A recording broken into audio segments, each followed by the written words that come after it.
兄弟姊妹平安，真欢喜过来甲恁中间，甲恁斗阵分享上帝的话。今日的题目是新记忆与主重新连结，听起来怪怪。我们今天要一起来思想耶稣的门徒跟随耶稣的故事。这个人叫做彼得。你们喜欢彼得吗？很喜欢。为什么喜欢？真性情，很有个性啊，跟我们是不是有一点像呢？跟我们在某些地方有一点点像。你最喜欢他的哪一个故事？彼得的故事好多，对不对？彼得还写了圣经，马可福音是他写的，不是他直接写，但是他口述的。他记载了很多关于他的一些细节，在别的福音书里面没有。哪一个故事让你的印象最深刻？可能否认耶稣这个故事是最深刻，对不对？当然还有其他故事也很棒。否认耶稣，他否认耶稣跟他没有关系。这个人我不熟悉，我不知道他意向。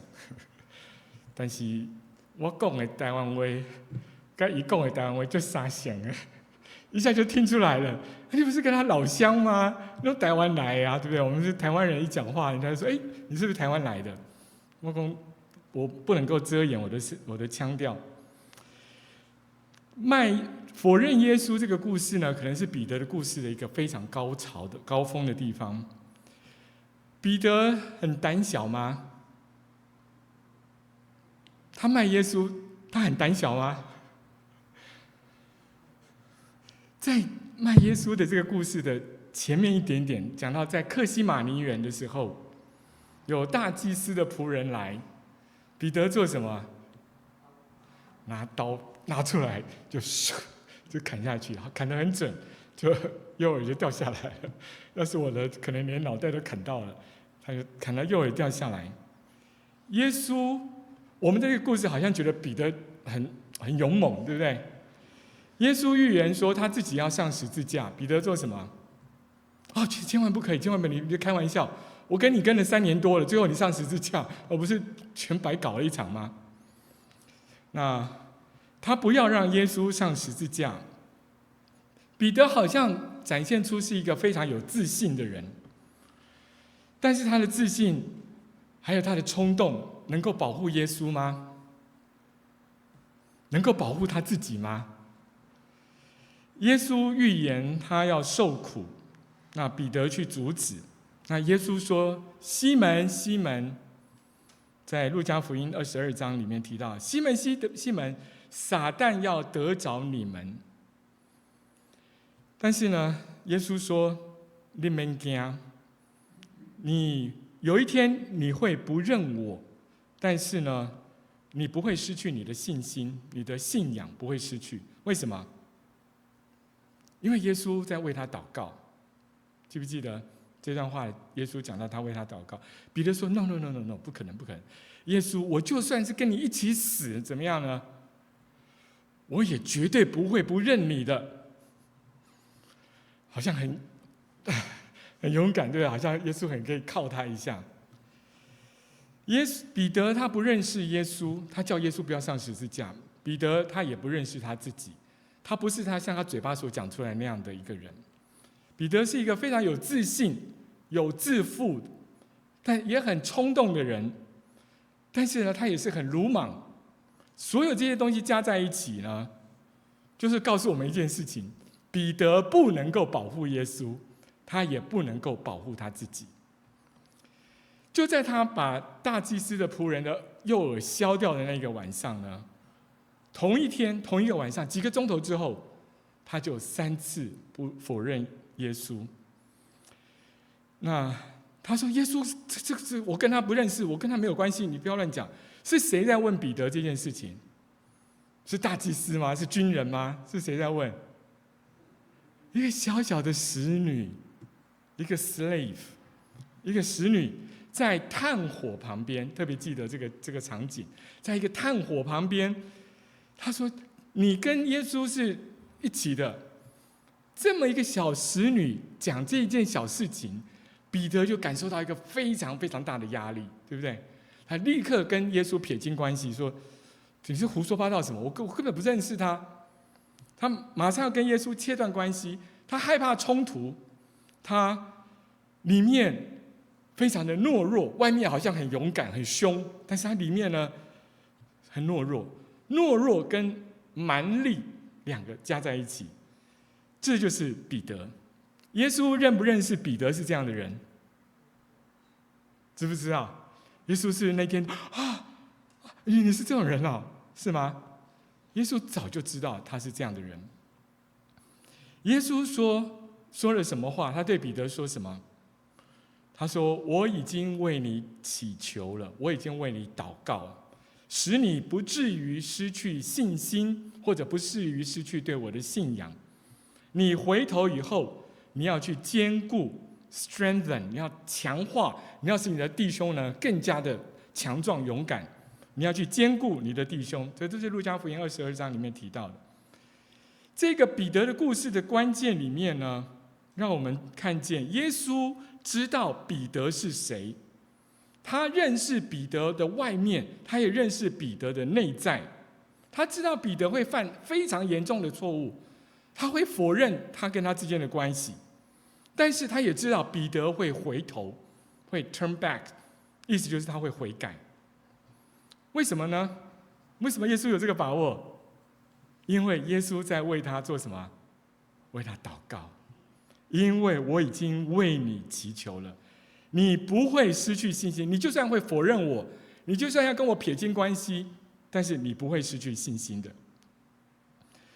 那彼得他回头之后，他就悔改了。这个回头的意思就是他悔改，上帝有办法使彼得重新站起来。彼得否认耶稣，我们可以想象一下彼得的情绪怎么样？会怎么样？会不会很羞愧？会不会很自责？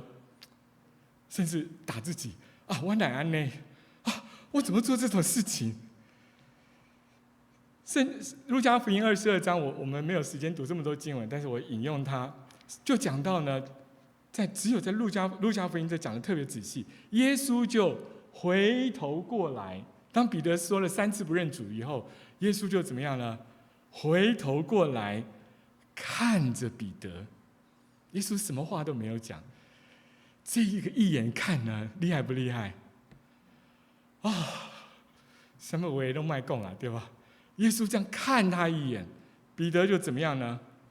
就想起来了，鸡就叫了，他就想起来耶稣所说的话，然后呢，他做什么事情？他就立刻冲出去外面大哭 ，wept bitterly， 英文的翻译，大声的大哭。耶稣讲的话真的发生了，我怎么会做这样的事情？他可能非常的懊悔，他一个人在那里大哭。哭泣是我们基督徒灵修操练一个非常重要的一个操练。沙漠教父有一个沙漠教父叫伊瓦格斯 Evagrius， 在第4世纪的时候，这些沙漠教父他们的师父的师父的师父是彼得，是约翰，是保罗，所以他们继承了直接从新约圣经继承了最权威的传统。那这些沙漠教父们呢，他们有一个沙漠教父叫伊瓦格斯，他说当一个人懂得去流眼泪、去哭泣、去祷告的时候呢，这个流泪 prayer with tears， 在祷告当中流泪，在流泪里面去祷告，这个泪水是一个悔改的泪水，它会驯服台湾话安怎讲？驯服去让你的内在的 wilderness， 它是让你内在的野蛮可以把它驯服下来。借着哭泣的祷告。在古代的教会里面，他们非常的重视这样的祷告的操练。一个人不懂得在上帝面前哭泣，很多时候他的祷告只是一个自言自语，讲给自己听的，对空气讲的。上帝呢，并没有真正的，上帝听见了，但是上帝并没有接受。一个人懂得哭泣，向神悔改认罪，这个哭泣的祷告是带着眼泪的祷告，是上帝最喜欢听的祷告。所以沙漠教父他们讲说，你不要去求，你不要去做任何的事情，你第一步来到神的面前是学习去哭。你哭得出来吗？在上帝面前哭得出来吗？学习去哭，哭是一个恩赐，是一个 gift， 是上帝给我的恩赐。如果上帝不给我这个哭的恩赐，我根本就哭不出来。我心里面就算很悲伤，我也哭不出来。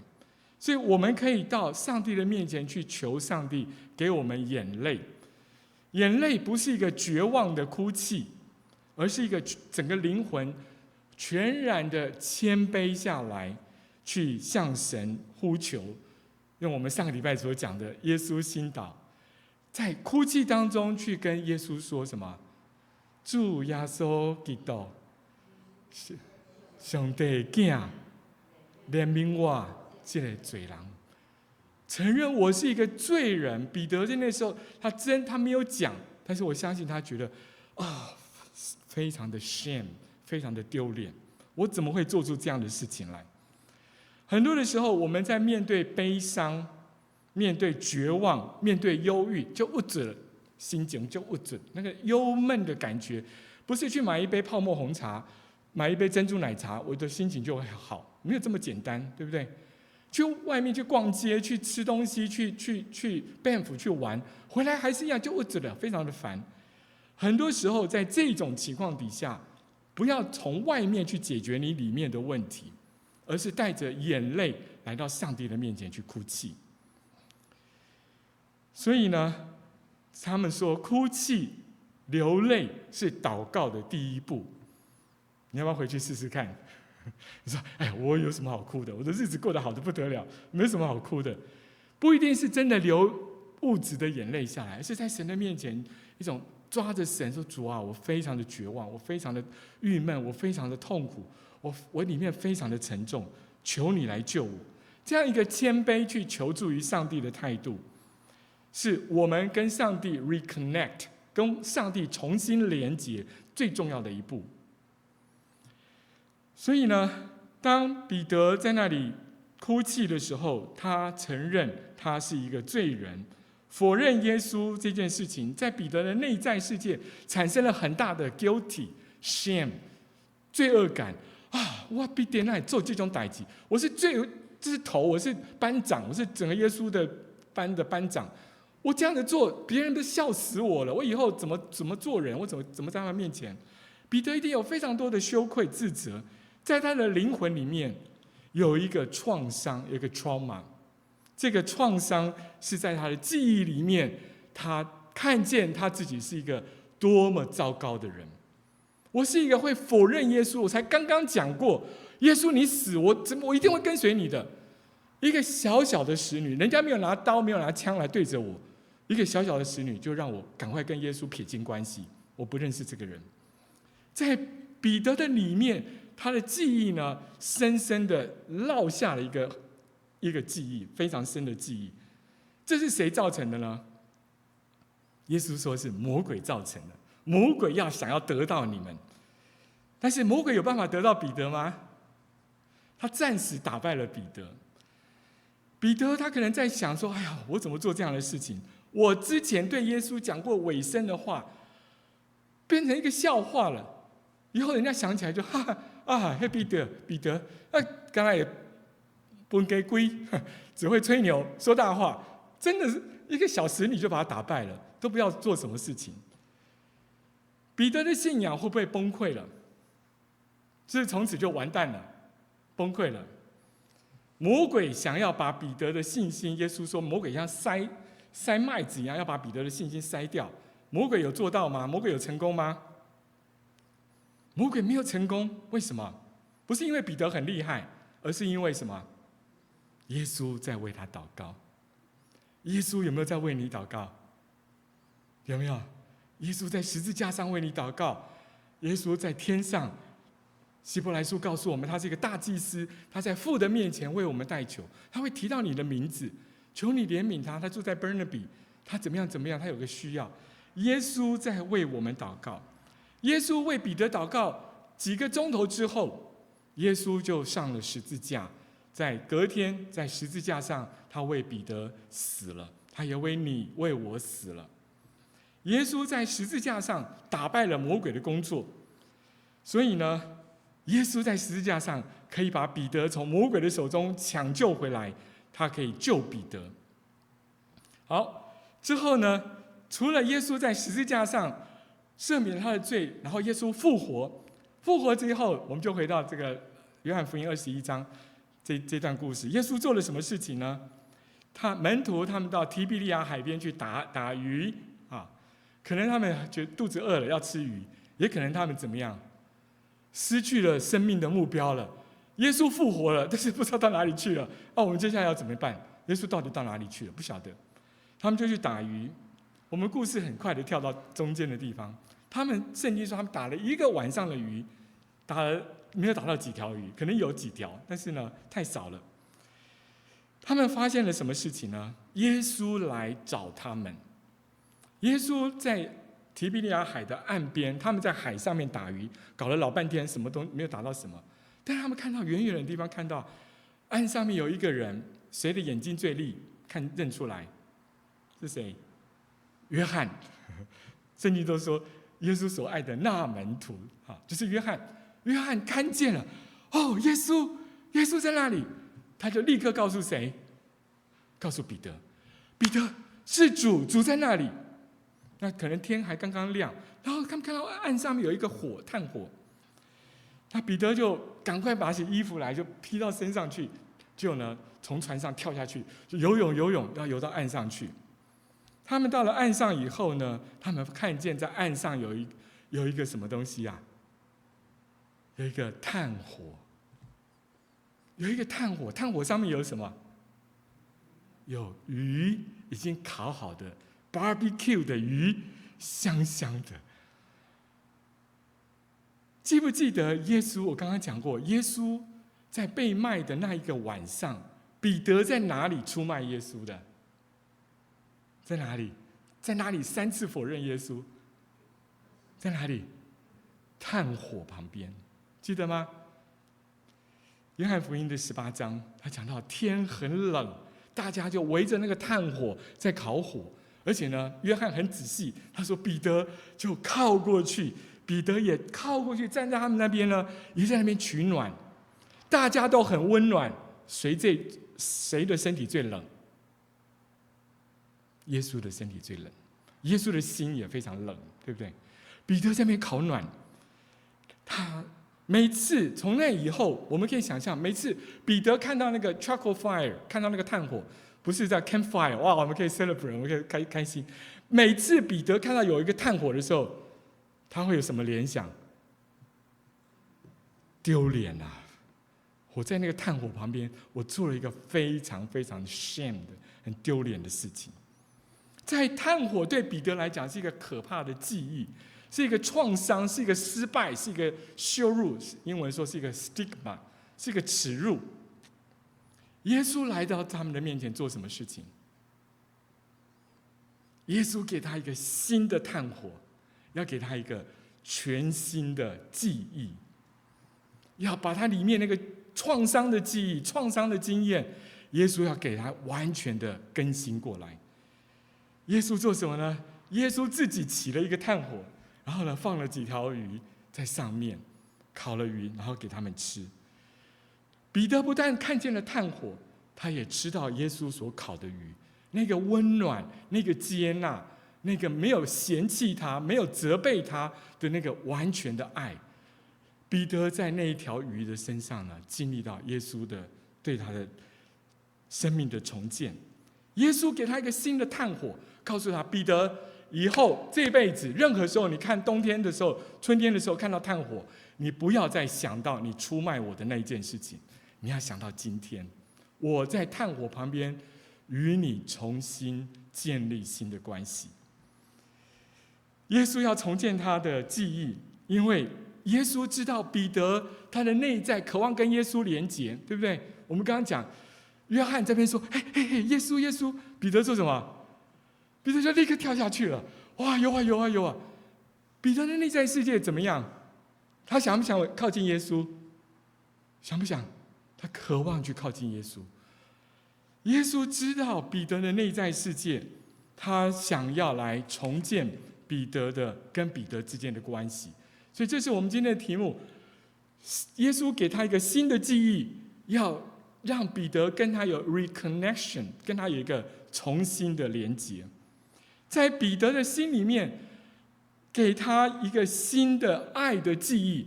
这是从此之后，魔鬼撒旦再也不能用任何方式把对耶稣的爱从彼得的心里面把他偷走，把他抢走。即使最后彼得晚年在罗马的时候，他被钉在十字架，他说：“我不配好好的钉，你们把我怎么样？变过来，你把我变过来。”彼得再也不害怕了，因为彼得里面有一个全新的爱耶稣的记忆。魔鬼想要夺走这件事情呢，再也夺不走了。耶稣为彼得上十字架，耶稣也为你我上十字架。耶稣渴望跟你跟我重建一个新的记忆、新的关系。奥古斯丁是主后400多年的时候非常重要的一个教父。奥古斯丁他写很有名的叫《Confession》忏悔录，有听过这本书吗？忏悔录里面第10卷第24章，他提到很棒的一段话。奥古斯丁对于记忆、对 memory 这件事情的观察，哇，真的是历史上第一个最重要的一个观察。他说：“主啊，我走遍了我的记忆的天涯海角。”这股听有无？就在我的记忆的大海里面走啊走啊走啊，绕啊绕啊绕啊，我在寻找你，在记忆之外没有办法找到你。从我认识你的开始，我就未曾忘记过你。你常常驻守 stay， 你常常驻守在我的记忆当中。我在记忆中想念你，在你的怀中欢乐、欢欣跳舞。我在我的记忆中找到了耶稣，找到了上帝。这是一个很奇妙的事情。我们在我们的记忆，在我们的 memory 里面，在我们的灵魂 memory 不一定是在头脑上面，在我们整个灵魂里面，奥古斯丁说：“我的记忆是这么的卑陋。”这个台语你知道他讲卑微的卑，简陋的陋啊。我的记忆是这么卑陋，我们的记忆是不是很棒啊？我常常会搞错事情，对不对？我们年纪越大，记不得事情，颠颠倒倒的，有时候呢被你的老伴骂，对不对？你老还灯，事情怎么记成这样乱七八糟的？不是这样，不是那样。我们的记忆是这么的卑陋，奥古斯丁讲的。但是呢，耶稣住在我们的记忆里面。所以呢，在彼得的灵魂里面，即使他曾经否认过耶稣，但是在彼得的灵魂里面，还是有那个对耶稣的记忆。魔鬼不能够真的把他抢夺走。即使他否认耶稣，他受到了创伤，耶稣仍然来寻找彼得。他借了这个 charcoal fire， 借着炭火，要给彼得一个全新的记忆。彼得，从此以后，你记得我在炭火上面给你鱼吃，我爱你，我是你的主，你要勇敢的跟随我，你不要再去记得你否认我的那件事情了。所以彼得开始有个新的记忆，在新的记忆里面重新去跟随耶稣，与耶稣连结在一起。吃了鱼以后，耶稣又做一件事情。耶稣做什么事情？问彼得3个问题，3个问题都是一个问题，对不对？问3次都是一个问题。问什么？你爱我吗，彼得？你爱我比这些就是比其他的门徒，你爱我比爱他们更多吗？你是把我放在第一位爱。彼得打从心里面他说什么？主啊，是的，你知影。主啊，你知影我疼你。你知道，耶稣，你怎样？你知道我曾经3次否认过你，但是你知道我真正里面的我是什么？耶稣给他3次的机会重新讲一遍，对不对？你讲过3次，我不认识你，现在你再讲一讲，给你3次重新讲一遍。彼得说：“主啊，你怎样？我听你，我爱你。”耶稣要用爱的言语来重建彼得，不但给他鱼吃，给他炭火，耶稣要他讲出来，嘴巴讲出来：“主啊，我听你，我爱你。”让彼得的内在世界，他的 self-esteem， 他的自尊心，他的自我认同，重新被建立起来。他的内在世界是已经粉碎掉，已经毁坏掉了。没有人讨厌他，他就自己讨厌自己了。我是一个真的很烂的人，我竟然做出这么可怕的事情。彼得的自我认同整个毁掉了。耶稣要他说3次：“主啊，你怎样？我爱你，我听你。”用3次来重建他的内在世界，他对耶稣的认同，不是建立在他的毁坏的内在，而是建立在他跟耶稣的关系上面，建立在耶稣对他的爱上面。诗篇139篇告诉我们大卫的诗，有兴趣你回去看一下。大卫139篇一开始他就说：“上主啊，耶和华啊，你已经鉴察我。”你们有没有唱过这首赞美之泉的歌？有没有？主耶和华，你已经鉴察了我。那首展开清晨的翅膀。139篇说：“主啊，上主啊，你已经鉴察我，认识我。上主，你认识我。我坐下，我起来。”你都怎么样？你都晓得。你怎样？我是什么人？我好，你知道；我坏，你也知道。你知道我的本质是怎么样的人？他后面说：“你从远处就知道我的意念。你离我非常远的地方，你就已经看见我的内心、头脑在转什么，你都知道。”耶稣他就是139篇应验在了彼得的身上。耶稣从远处就知道彼得是谁。你即使曾经否认过我，你要跟我撇清关系，那不是真的你，那是你在压力底下，你做了一个糊涂事。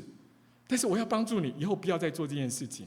但是我知道你的内在世界，你相信我，你爱我，我要帮助你去有抗压性，帮助你能够抵抗压力，帮助你里面的 fear， 你里面的惧怕，我要帮助你呢克服它。他知道彼得的内在世界是真的爱耶稣的，耶稣认识我们的本质，不是照我们嘴巴能讲什么不能讲什么。耶稣被我们搞得团团转，不是的。耶稣从我们的灵魂里面，因为他住在我们的记忆当中，他住在我们的灵魂里面，他知道我们是谁。所以耶稣给彼得3次的机会来说：“主啊，我爱你。”我们今天下午我们要不要一起来说一遍？用台语用国语都可以，好不好？我们来说：“主啊，我爱你。”我们一起来：“主啊，我听你。”再一次：“主啊，我听你。”主啊，我听你。你敢不敢跟耶稣讲这个爱的言语？你会不会觉得很肉麻？耶稣喜不喜欢听？超喜欢听的。回去多讲一点给他听。5个爱的语言里面有一个叫什么？ Word of affirmation。 耶稣喜欢听。第一次听到，再说一次，再说一次。如果你的老伴很久没有跟你说我爱你，你听到的时候你会怎么样？你会说哦，还是说再说一次，再说一次？我想要听到这个 word of affirmation， 这种爱的言语是耶稣喜欢听，也是我们人很喜欢听的。耶稣要彼得讲出这样的话来，不是讲给耶稣听而已，也是讲给彼得自己听。彼得，你讲给你自己听，主啊，我爱你，你知道的。别再问啊啦，你知啦，你知道我爱你，我听你啦。别再问啊，我就不好意思。从此以后，这个 charcoal fire， 这个炭火呢，不再是一个 shame， 不再是一个羞愧。彼得无论在加利利，无论在耶路撒冷，后来到了罗马，到了加拉太各地方宣教，在冬天的时候，他看到那个炭火的时候，他再也不会想到他丢脸的那一件事情，他想到的是耶稣爱他的这件事情。他看到他跟耶稣重新连接在一起。彼得的内在世界有一个新的自我认同，这个自我认同不是建立在他很厉害，他很勇猛，他会把人家的耳朵砍掉，那些东西都不管用的，对不对？一个小小的压力来，他就整个就垮掉了。那些外面那些东西都不管用，真的管用的是什么？耶稣爱他，耶稣为他舍己，耶稣为他死在十字架上，耶稣为他复活，耶稣叫他过来，给他鱼吃，告诉他讲给我听，你爱我。因为约翰告诉我们，我们爱是因为什么？神先爱我们。彼得经验到耶稣在十字架上，即使他在耶稣十字架的时候，他躲得远远的，不敢看，但是他知道耶稣为什么死在那个地方。在写彼得前书、彼得后书的时候，他讲到耶稣，他经历了那些鞭伤，使我们得到医治。他了解耶稣死在十字架上的意思，为了彼得这个懦弱胆小的彼得，为他死在十字架上。今天下午呢，我的信息就听到这边。无论在你的生命当中发生过什么样的事情，你要记得，耶稣要跟你重新建立一个记忆的连结。你可以跟耶稣讲，请你在我的生命当中呢，为我做一件事情，在我最丢脸的、最残破的、想到最伤心的那件事情，请你用一个新的记忆来取代，给我新的盼望。我跟一个离过婚的人的一个在台湾一个人讲，他说：“哎呀，他每次回到家里面呢，圣诞节的时候空空洞洞的，觉得很悲伤。圣诞节的时候想到以前跟丈夫在这个房子里面的时候，多快乐，多快乐。”我就跟他说：“你要不要自己带着你的孩子买一棵圣诞树？你现在已经信耶稣了，你离婚的时候你没有信耶稣，你要不要买一棵圣诞树，唱圣诞歌，给你们的家有一个新的什么新的记忆？不要再活在那个过去的悲伤的记忆里面，给你的生命一个新的记忆。”哇！他后来果然照着我的话去做，那个圣诞节要取代过去所有那些悲伤的记忆。耶稣在你的生命当中，他渴望跟你连结，你要不要跟他连结？无论你是生病，你是健康，你是成功，你是失败，无论你走过什么样的道路，在你的里面有一个创伤的经验，一个 trauma 的经验，把它带到耶稣的面前去哭泣，求耶稣医治这个创伤经验，求耶稣给你一个新的恩典来代替这个创伤经验，然后我们可以继续的往前。我们一起来祷告。亲爱的主耶稣，你如何做工在彼得的身上，你也一样的做工在我们的身上。求你在我们每一个人、每一个家、每一个关系里面，创造新的记忆，创造恩典的记忆，使我们可以在恩典中继续往前。求你让我们的悲伤变为跳舞，使我们脱去麻衣，使我们可以喜乐。祷告奉耶稣的名，阿们。